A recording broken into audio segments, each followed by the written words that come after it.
quwwata illa billahil aliyyil azim. Kitab Penawar bagi Hati, muka surat 68. Surat 68 baris ke-9 daripada bawah. Baris yang ke-9 daripada bawah. Qala al-muallifu rahimahullahu ta'ala wa nafa'ana bi'ulumihi amin. Dan terkadang adalah takut itu kerana dosa,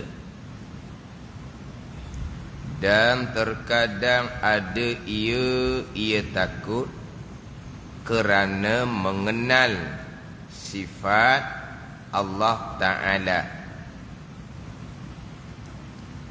Dan yang kedua ini, yang kedua takut kerana mengenal sifat Allah Subhanahu wa Ta'ala lebih sempurna daripada yang pertama, iaitu takut kerana dosa.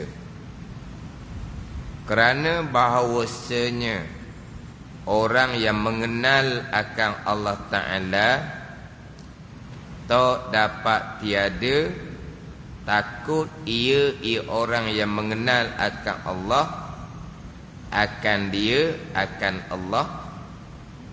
Kerana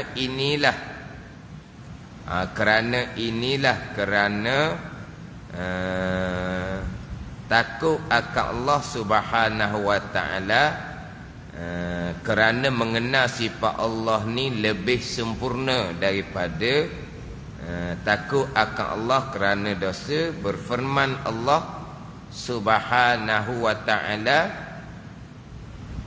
kerana orang yang mengenal akan Allah tak dapat tiada takut ia akan dia akan Allah. Berfirman Allah Subhanahu wa Ta'ala, innama yakhshallaha min ibadihil ulama.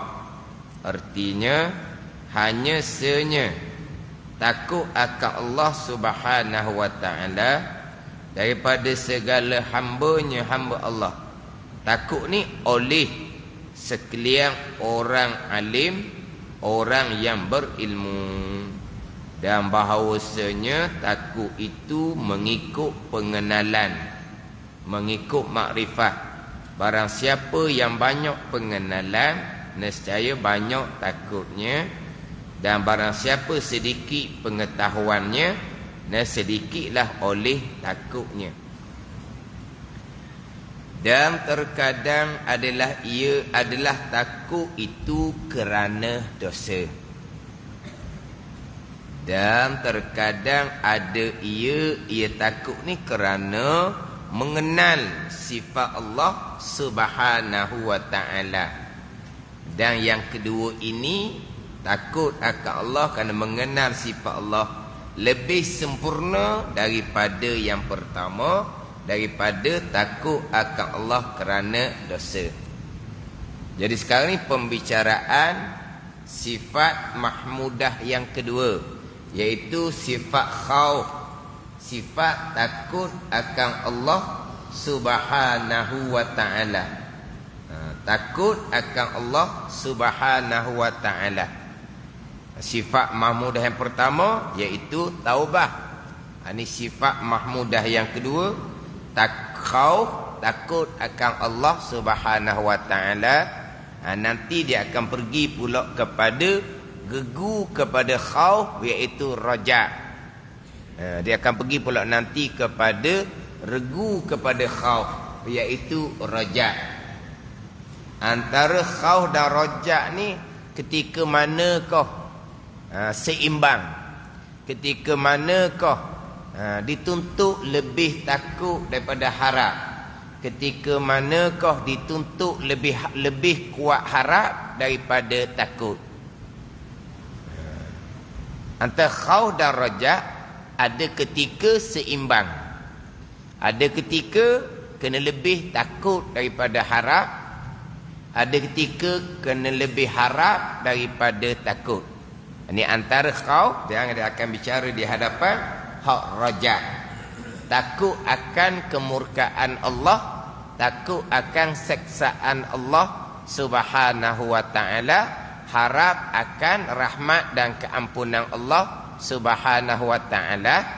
Kemudian dia akan pergi pula nanti kepada umniyah, angan-angan kosong. Apakah beza antara raja, sifat kepujian, dengan umniyah, dengan angan-angan kosong? Sebab umniyah ni sifat kecelaan, raja sifat kepujian, umniyah sifat kecelaan. Yang mana terkadang apabila jahil berkaitan dengan ilmu tasawuf fardu ain, terkadang seseorang beranggapan bahawa ia raja akan Allah. Tiba-tiba sebenarnya ia bukan raja tetapi umniyah. Berarti disangkakan ianya bersifat dengan sifat kepujian, tapi sebenarnya bersifat dengan sifat kecelaan. Berpunca daripada jahil ilmu fardu ain tasawuf. Itu dinyatakan dalam kitab Minhajul Abidin. Tempat maksiyah, sifat kecelaan, umniyah, tiba-tiba disangkakan itu sifat kepujian, iaitu raja. Jadi apa beza antara raja dengan umniyah? Khauf, raja, pun bicara berkaitan dengan umniyah. Jadi takut akan Allah Subhanahu wa taala ni sifat kepujian. Terdahulunya apa makna takut? Apa makna khauf, takut? Takut akan Allah ke? Takut akan selain daripada Allah ke? Apa makna takut? Orang kitab ni pedih hati dan sakit ia hati dengan sebab yang dibenci pada masa yang akan datang. Itu makna takut. Kita apa makna takut? Apa makna takut? Takutlah. Gitu ada. Dalam sini pedih hati dan sakit ia. Kita pedih hati, sakit hati ni. Hak ni hak lain tak kita dah. Pedih hati, sakit hati. Ingat mana apa ni? Awak nanya ke apa? Pedihnya hati. Pedih hati kita ni sedih tau.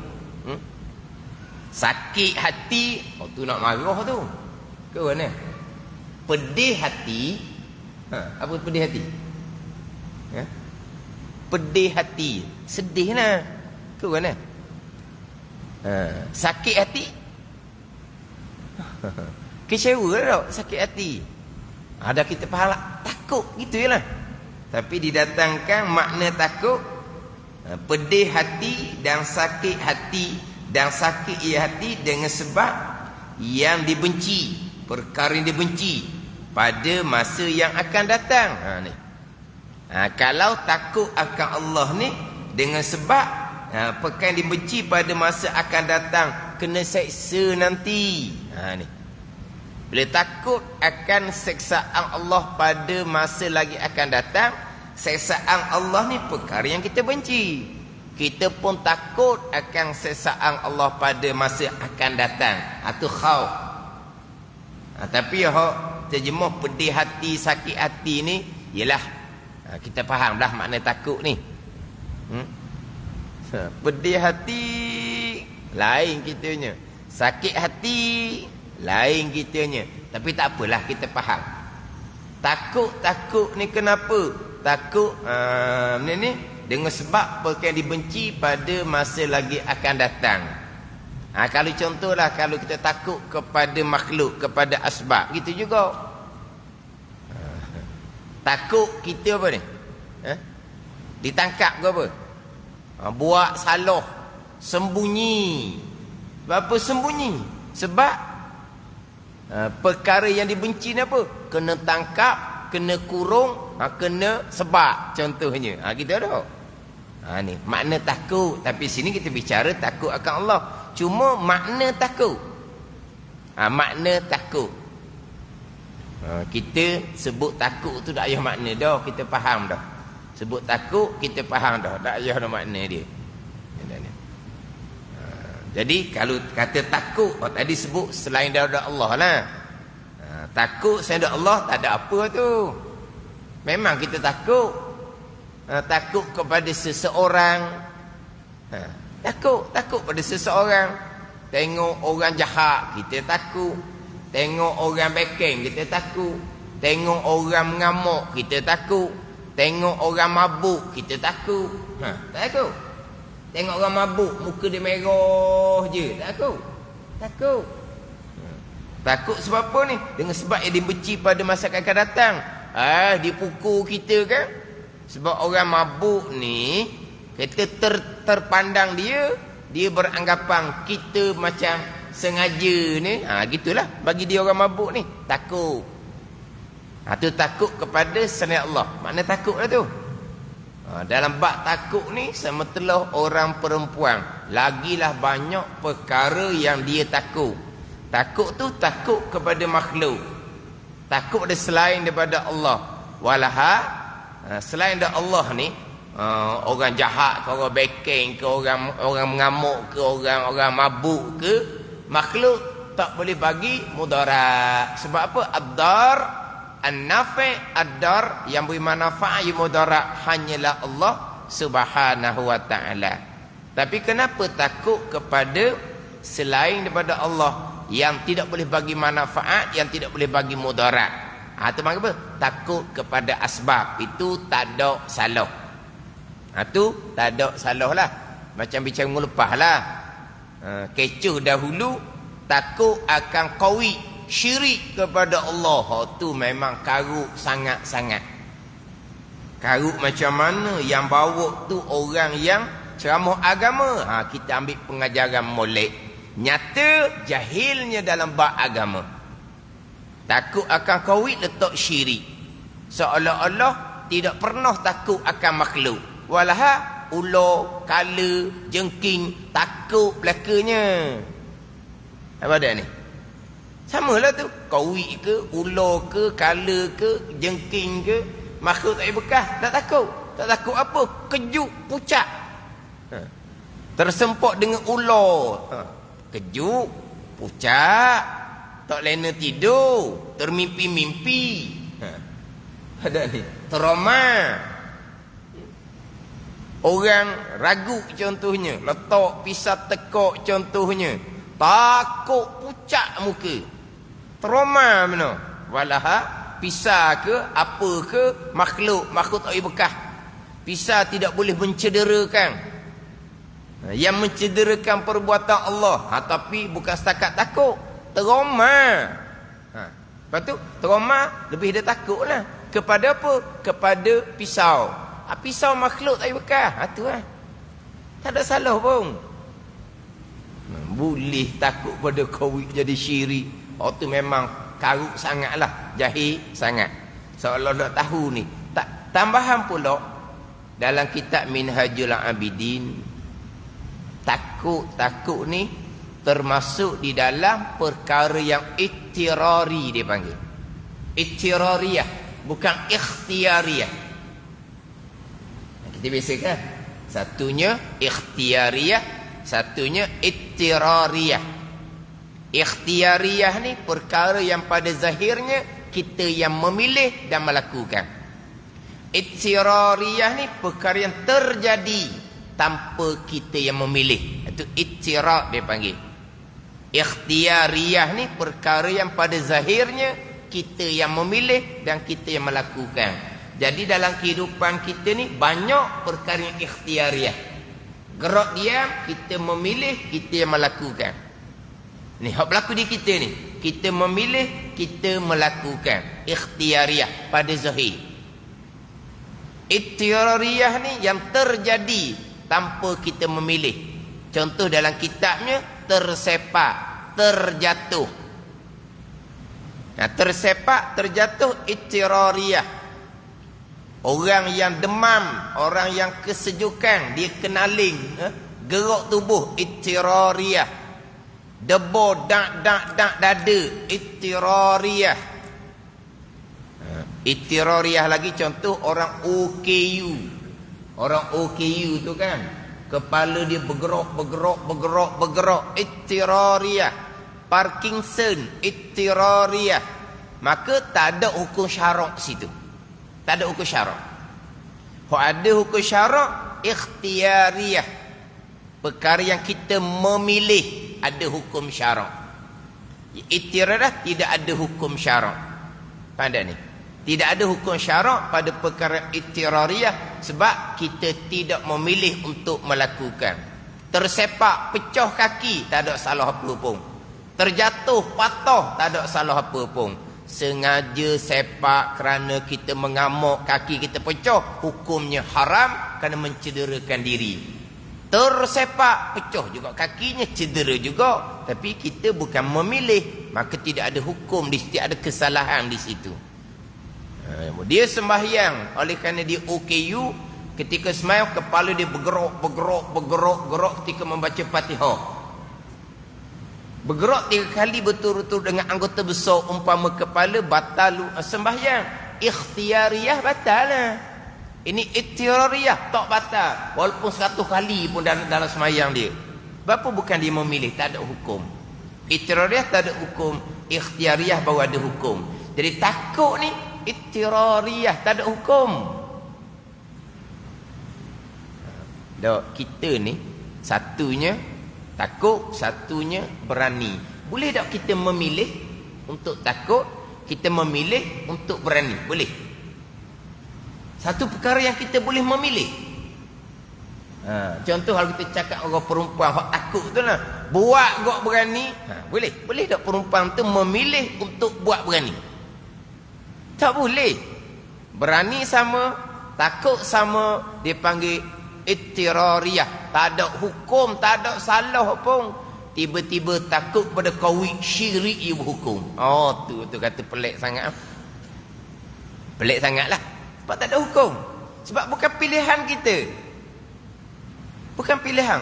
Jumpa ular, kala, jengking, buat berani. Tak boleh buat. Itu bukan ikhtiyariyah. Itu ittirariyah. Tak ada hukum. Macam nak letak hukum syirik pula tak ada hukum. Yang ada hukumnya ikhtiyariyah. Ikhtiyariyah pada zahir je. Hakikinya semuanya ittirar. Kita memilih pun hakikinya hak Tuhan belaka. Hanya ikhtiyariyah pada zahir saja. Pada batin hakiki semuanya ittirar, hak Tuhan belaka. Kemudian timbul pula persoalan. Kalau khauf takut akan Allah tu ittirariyah, tidak ada hukum, kenapa takut akan Allah ni tiba-tiba sifat mahmudah yang kedua yang diwajibkan kepada kita sema ke dalam hati takut akan Allah? Dah kata ittirariyah, tak ada hukum. Kenapa pula jadi khauf ni sifat mahmudah yang kedua? Adapun taubah memang ikhtiyariyah. Taubah memang ikhtiyariyah. Nak taubah ke tak mau taubah ke, kita memilih.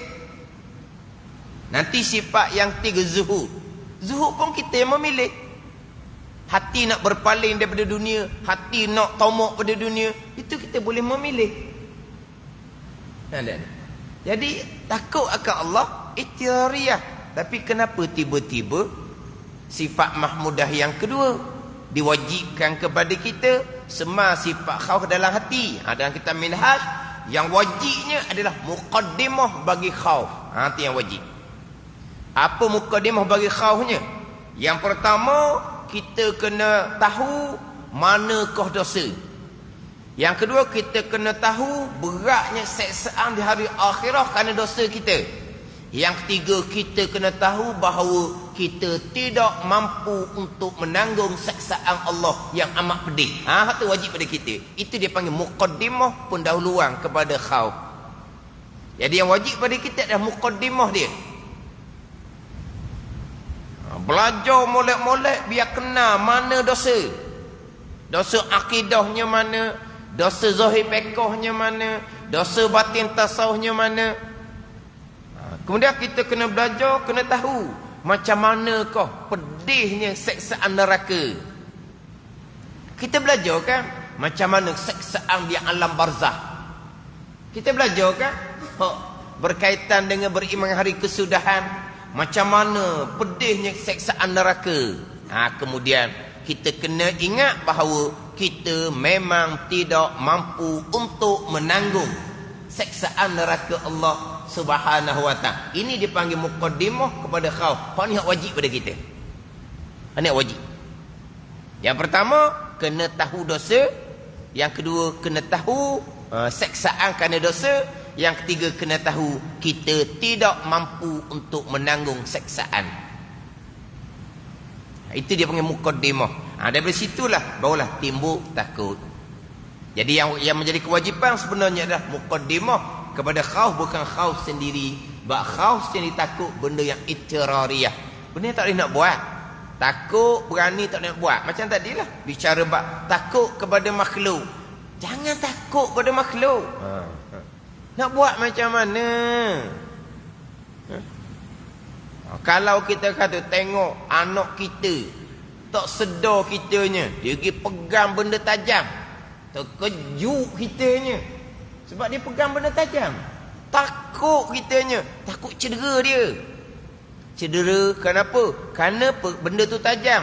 Cedera dak cedera, luka dak luka, Allah buat, bukan benda tajam tu buat. Faham tak ni? Tapi hak iktirarnya yang datang pada hati kita memang takut, terkejut kita, tergamam kita, takut kepada makhluk, takut pada asbab. Tak ada salah sikit habuk pun, sebab iktirar dipanggil, bukan ikhtiari.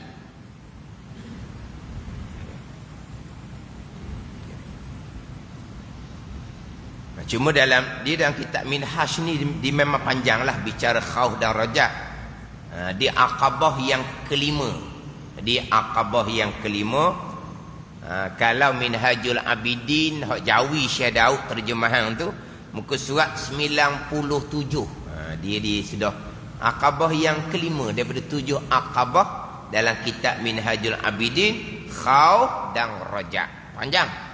Khauf pun panjang bicara, rajak pun panjang bicara. Kemudian lawan kepada khauf adalah dia panggil jara'ah. Dia aman dan jara'ah dia panggil. Aman, sentosa tak takut apa pun kepada kemurkaan dan azab Allah. Jara'ah, berani pula dengan melakukan dosa-dosa, berarti berani nak menghadapi kemurkaan dan seksaan Allah. Itu lawan kepada khauf. Aman dan jara'ah. Lawan kepada rajak pula al-ya'su dan kunut. Mengapa? Putus asa lawan dia. Oh, tak ada dah. Tak ada bahagian dah. Tak ada bakat dia kata. Nak jadi baik tak ada bakat. Lepas tu macam mana? Neraka dah. Memang lahir neraka dah dia kata. Tak ada bakat dia kata. Bawa pada putus asa daripada rahmat Allah Subhanahu wa ta'ala. Lawan kepada raja, harap akan rahmat dan keampunan Allah, putus asa daripada rahmat dan keampunan, tu lawan dia. Tu panjang dalam kitab Minhajul Abidin. Ayat Al-Quran membicarakan khauf, ayat Al-Quran membicarakan rajak, dia panjang. Tu lebih detail, lebih halus bicara khauf dan rajak dalam kitab Minhajul Abidin. Kemudian takut ni, dan terkadang adalah takut itu kerana dosa, dan terkadang ada ia takut kerana mengenal sifat Allah Ta'ala. Sifat dia je dengan sad, pe, alif, te. Hak Rumi ditulis mana? Ditulis sifat gitu je dah. Dia sifat. Kita nak baca payah. Dia sifat. Dia kena panjang sikit lah. Sifat. Mana apa? Sifat. Dia sifatun, satu. Sifatani, dua. Sifatun. Tu banyak lah. Ni sifat. Lepas tu kadang-kadang dalam kitab Jawi sifat. Sifat ma'ani. Sebab apa jadi sifat? Sebab ada 5, ada 7, dia banyak. Tapi kita itulah nak baca sifat panjang. Sifat sudah lah. Sifat sak peta marbuta. Sifat ni sifat. Mana sifat? Sifat Allah Subhanahu wa taala. Mengenal akan sifat kekuasaan Allah. Mengenal akan sifat pengetahuan Allah. Mengenal akan sifat sama basar Allah Subhanahu wa taala. Mengenal akan asma Allah. Allah Al-Aziz, Al-Jabbar, Al-Mutakabbir. Allah yang Al-Qahhar, Allah yang Al-Muntaqim. Itu asma yang jalal. Sifat jamal, sifat jalal. Sifat Allah, asma Allah yang aziz, yang qahhar, yang maha perkasa.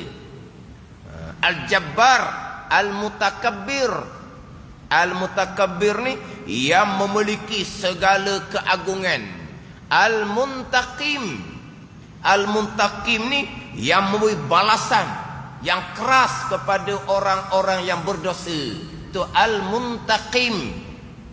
Al-Muntaqim ni yang memberi balasan yang keras kepada orang-orang yang berdosa. Ni mengenal akan sifat dan asma Allah Subhanahu wa taala, maka menimbulkan takut akan Allah. Dan yang kedua ini, yang takut kerana mengenal akan sifat-sifat Allah taala lebih sempurna daripada yang pertama. Hak inilah takut yang sebenar-benar, yang dipanggil takut akan Allah. Ini takut yang sebenar-benar. Takut yang sebenar-benar. Ada pun takut kerana dosa. Takut kerana dosa, kenapa? Kerana takut akan seksaan neraka. Begitu. Gitu dah. Bila berdosa, kena masuk neraka. Neraka amat panas.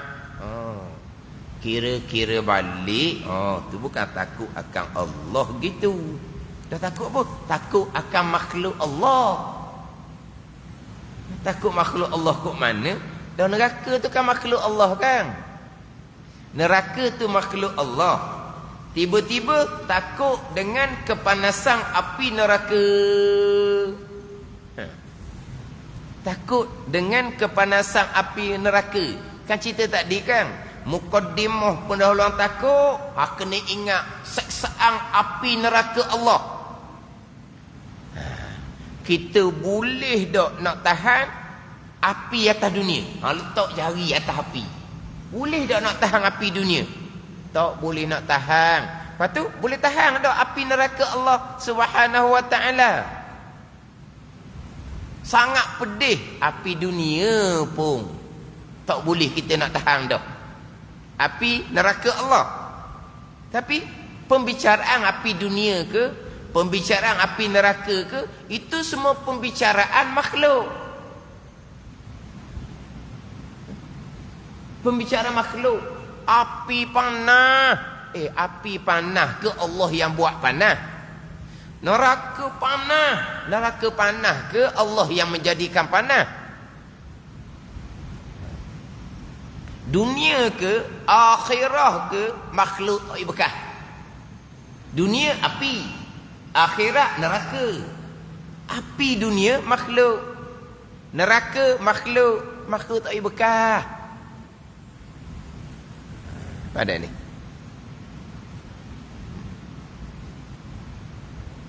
sebab saya pernah dengar dalam radio, tapi dia bicara pendek.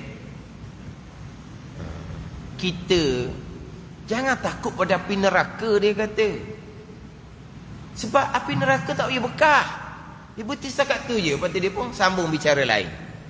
Jangan takut api neraka, sebab api neraka tak boleh bekas. Mana pun ni, jangan takut ke makhluk lah. Sebab makhluk tak boleh bekas. Lepas tu berhenti setakat tu. Mana pun ni, kena takut akan Allah. Takut yang sebenar-benar. Itu orang sampai peringkat makrifah, orang arif billah. yang mengenal akan sifat Allah, yang mengenal akan asma Allah. Ada ni. Atau sampai tahap wahdatul af'al, wahdatul asma, wahdatul sifah, wahdatul zat. Itu maqam aulia. Jangan takut api neraka. Allah lah, kalau tak ada waktu sekara kau, tak ada benda lah kitanya. Jangan takut api neraka. Tak takut api neraka, kau bebas lah kitanya. Takut api neraka, takut seksaan alam barzah, dengan seksaan daripada muka nakir lagi, seksaan daripada ular lagi. Muka nakir makhluk, ular makhluk di alam barzah, makhluk tak ada bekas. Ada ni. Lepas tu saya kata tadi tu, takut pada kawit tu syirik karut sangat-sangat. Sebab apa? Takut api neraka, takut ke makhluk juga.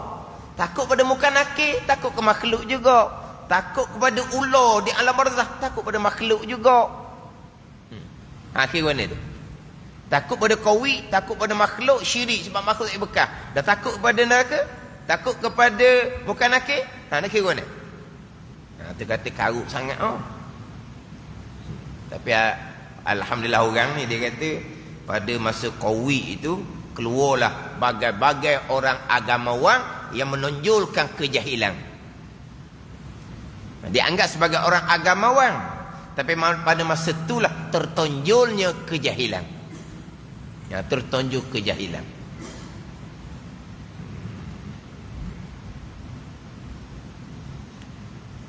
Jadi disebut dalam video tu, jangan takut ke neraka sebab neraka makhluk tak bekas. Hak memperingatkan seksaan neraka, seksaan barzah ni, hak ni semua dengan dalil naqli belaka, Al-Quran dan hadis.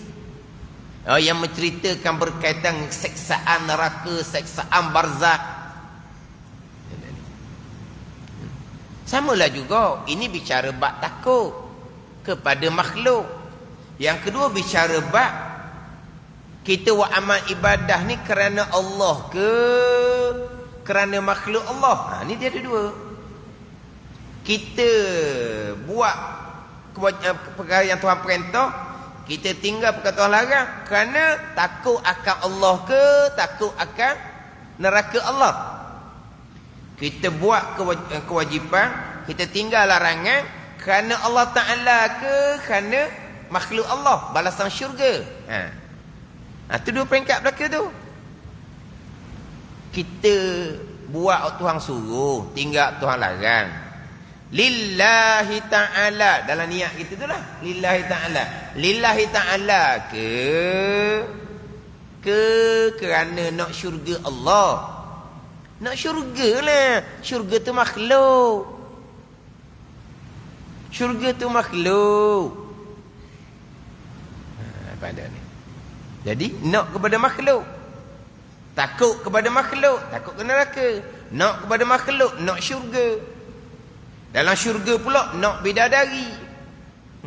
Buat amal ibadat kenapa? Kerana nak bidadari. Biarlah atas dunia tak ada pasangan, tak ada jodoh pun, janji taat dapat bidadari. Nak apa bidadari? Nak apa bidadari? Nak setubuh bidadari. Gitu dah orang. Kena buat apa? Jadi semayang kerana nak setubuh bidadari. Bunyi beruduh dah. Buat amal ibadah kerana nak setubuh dengan bidadari. Kan pelik bunyinya. Dah gitulah. Kena apa bidadari? Kenapa ni? Nak makhluk. Masih lagi mensyirikkan akan Allah Subhanahu wa ta'ala. Syirik maqam, syirik sir, itu bicara lain. Siapa yang lepas dari syirik ni?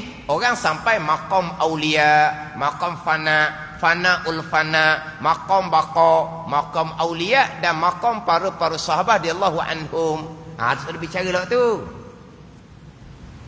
Sebab di hati kita ada aghyar, ada selain dari Allah. Kita nak kepada selain Allah, nak syurga. Kita takut kepada selain Allah, takut ke neraka. Itu maqam syariah dia panggil. Itu maqam syariah. Hak salah pengajian ni, nak syurga syirik, takut ke neraka syirik, dia bubuh. Dia nak bicara apa pun tak tahulah. Dalam kitab Hikam syarahan Tokku Pulau Mani, dari kitab Hikam Jawi syarahan Tokku Pulau Mani, orang yang buat amal ibadah kerana nak balasan syurga, tidak ada beza dengan penyembah berhala. Itu ayat kitab. Orang yang buat amal ibadah kerana nak balasan syurga, tidak ada beza dengan penyembah berhala.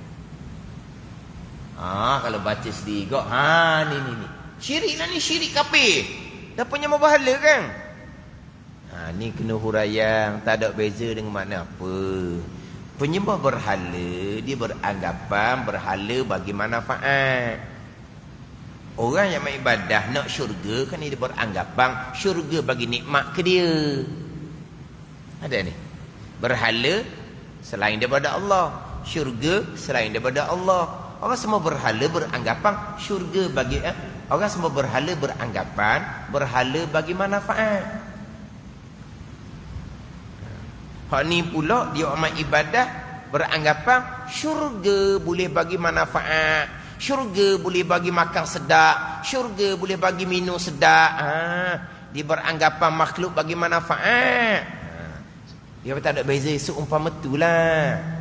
Bukan kata syirik, bukan dalam kitab Hikam syarahan Tokku Pulau Mani, wa amal ibadah kerana nak balasan syurga, ikhlas ijma' ulama. Dia gitu ya. Ikhlas ijma' ulama. Tu nak kita Hikam syarahan Tokku Pulau Mani juga. Ikhlas ijma' ulama. Bukan dalam kitab Minhajul Abidin Imam Ghazali, di Aqabah yang ke-6. Aqabatul Qawadih yang ke-6.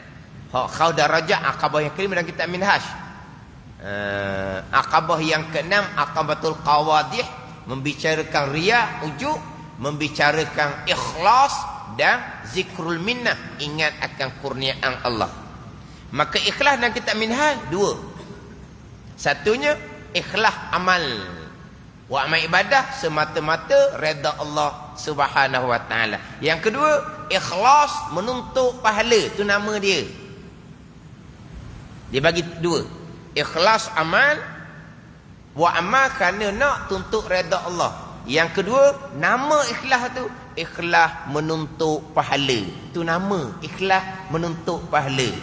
Jadi menuntut pahala nak syurga, ijma' ulama menghukumkan ikhlas. Ikhlas peringkat mukhlisin, ikhlas peringkat syariat. Wa amal ibadat kerana nak tuntut redha Allah, itu ikhlas peringkat muwahhidin, ikhlas peringkat muhibbin. Muwahhidin ni orang yang mentauhidkan Allah, tauhid khas, tauhid aulia. Bukan tauhid syariat, bukan. Muhibbin mahabbah khasah. Mahabbah aulia, kasih akan Allah tahap aulia. Kita kasih akan Allah nanti di hadapan. Sifat kepujian yang ketujuh, sifat kepujian yang ke-8, kasih akan Allah. Kasih akan Allah macam mana?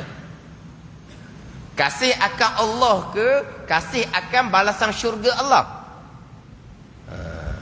Faham tak ni? Ginilah contoh. Kasih akan Allah. Macam orang juga. Kasih akan seseorang. Kasih akan seseorang ni ada dua pesen. Satunya kasih akan seseorang, kasih batang tubuh dia. Ada orang kasih akan seseorang kerana harta benda yang ada pada dia. Gimana? Ada orang dia kasih akan seseorang, batang tubuh dia kasih. Ada orang kasih akan seseorang kerana harta kepunyaan dia. Dia orang kaya kan? Kasihlah kepada dia sebab dia kaya. Sekarang ni kasih akan Allah kerana mengenal Allah ke? Kasih akan Allah kerana syurga milik Allah Subhanahu wa taala. Gitulah. Tapi kasih akan Allah kerana nak syurga tak salah. Sebagaimana ikhlas nak syurga tak salah. Sebab syurga Allah yang tawarkan dalam Al-Quranul Karim. Jadi hati kita pun ikhlas kerana nak tawaran Allah, syurga. Kasih akan Allah kerana nak syurga Allah. Jadi tawar Al-Quran. Jadi punuh kita tak mana sabar. Tapi cerita tahap peringkat dia.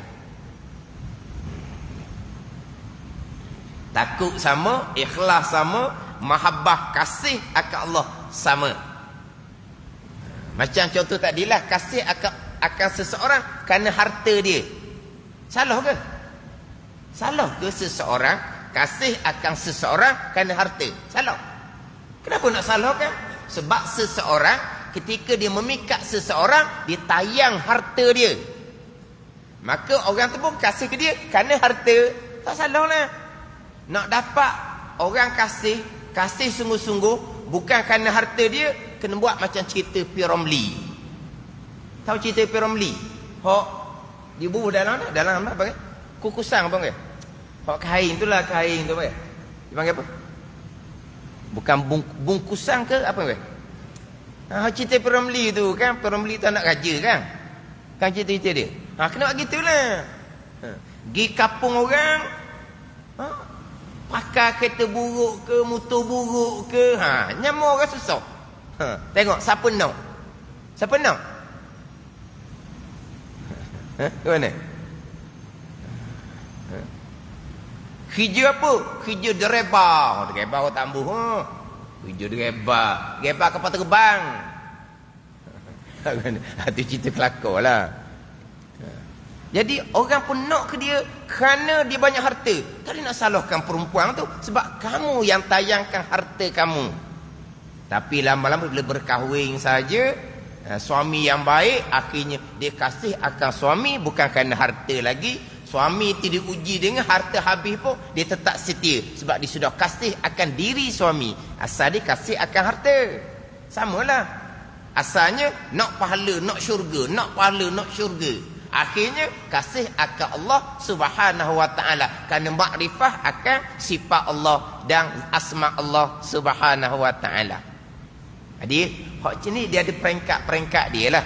Ada peringkat-peringkat dia ni. Oh ni tak boleh nak lompat-lompat. Orang pandai bercerita, dia sedap cerita, punya maqam tu seolah-olah yang bercerita tu maqam muqarrabin dah. Seolah-olahnya dah cerita sedap lah. Cerita sedap. Syuhudul qasrah fil wahdah. Syuhudul wahdah fil qasrah. Dia pun cerita maqam-maqam ni.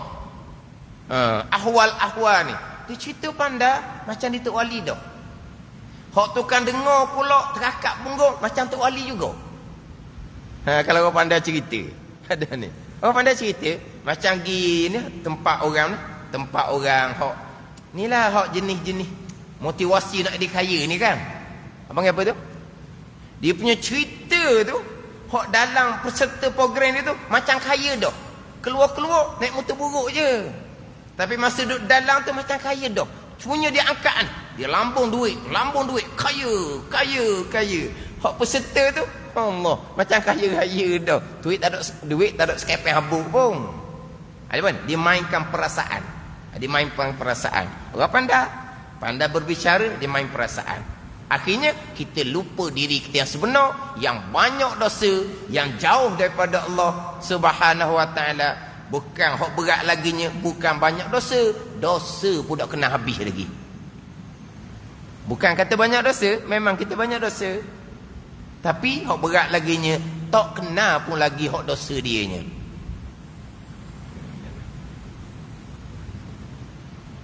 Jadi hak takut akan Allah kerana mengenal sifat Allah, mengenal asma Allah, itu takut yang lebih sempurna daripada takut akan Allah kerana dosa.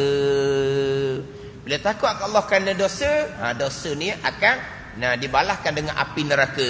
Maka takut akan neraka Allah Subhanahu wa taala. Tapi dikira takut akan Allah. Walaupun sebut takut akan neraka makhluk yang tak berkah, tapi dipanggil takut akan Allah Subhanahu wa taala. Tapi persoalan kitanya takut akan Allah kerana dosa. Dosa pahalanya mana? Macam kita melupas lah. Takut ni mari daripada ilmu. Takut akan Allah kerana dosa akidah. Takut akan Allah kerana dosa hak syariat zahir. Takut akan Allah kerana dosa syariat batin. Kalau tak ada ilmu, tak ada takut, akidah sesat pun buat amal ibadah dirasa macam ya dah. Itu orang yang umniyah, angan-angan kosong, tak ada bahagian. Takut akan Allah.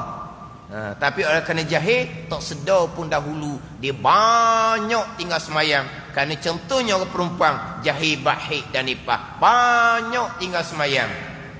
Tapi takut ke tak? Tak takut, sebab dia tak sedar pun dia tinggal semayang. Dia ingat ke semayang dia cukup. Maka tak ada ni tak ada. Tak ada takut.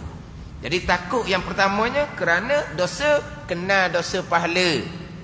Dosa pahala akidah mana? Dosa pahala pekoh mana? Dosa pahala tasawufnya mana? Itu balik kepada ilmu. Dan yang kedua ini lebih sempurna daripada pertama, kerana baunya orang yang mengenal akan Allah. Tak dapat tiada takut ia akan dia akan Allah. Orang kenal Tuhan ni takut akan Allah. Tapi tahap kenal tu lah makrifah ammah, kenal sekadar, takut sekadar orang awam. Takut akan neraka. Makrifah khasah, tu hak takut yang sebenar-benar. Takut yang sebenar-benar. Sekurang-kurangnya makrifah ammah, makrifah permulaan agama, maka timbullah takut akan Allah Subhanahu wa taala. Kerana inilah, kerana orang yang mengenal akan Allah, tak dapat tiada takut ia akan dia akan Allah. Berfirman Allah Taala, innama yakhsyallaha min ibadihil ulama. Artinya hanya senya takut akan Allah. Takut akan Allah itu maf'ul bih muqaddam. Daripada segala hambanya, takut oleh atau fa'il muakhar, oleh sekalian orang yang alim, orang yang berpengetahuan. Jua, kena ada jua lah. Sebab innama tu adat hasar dipanggil, adatu hasrin dipanggil. Adatu hasrin, hanya senya takut akan Allah Ta'ala dan segala hambanya oleh sekalian orang yang alim, orang yang berilmu. Jua, ada hasar. Innama adatu hasrin dipanggil hasar. Hasar tu makna apa? Tersimpan. Hasar tersimpan. Tersimpan yang disebut ni. Tersimpan yang disebut ni. Mana orang yang alim sahaja takut akan Allah. Orang yang berilmu sahaja takut akan Allah Subhanahu wa taala. Sebab ni hasar ni. Innama adatu hasrin, dengan bahawa dan bahawasanya takut itu mengikut pengenalan. Barang siapa banyak pengenalan, nescaya banyak takutnya. Dan barang siapa sedikit pengetahuan, nescaya sedikit oleh takutnya. Kerana ini bersabda Nabi sallallahu alaihi wasallam, ana akhwafukum ilallah lillahi ta'ala. Nabilah yang paling takut sekali, sebab nabilah makrifah yang paling tinggi sekali. Dan nabi makrifah paling tinggi, maka nabilah yang paling takut akan Allah Subhanahu wa ta'ala. Wallahu a'lam. Bismillahirrahmanirrahim. Alhamdulillahirabbil alamin. Wassalatu wassalamu ala sayyidil mursalin wa ala alihi wa sahbihi ajma'in. Allahumma iftah alaina futuhal arifin. Allahumma allimna ilma akdamin wa fahimna famas sabiqin warzuqna ruqat talibin. Allahumma zidna ilma wa alhiqna bis salihin. Wa sallallahu ala sayyidina Muhammad wa ala alihi wa sahbihi wa sallam. Walhamdulillahi rabbil alamin.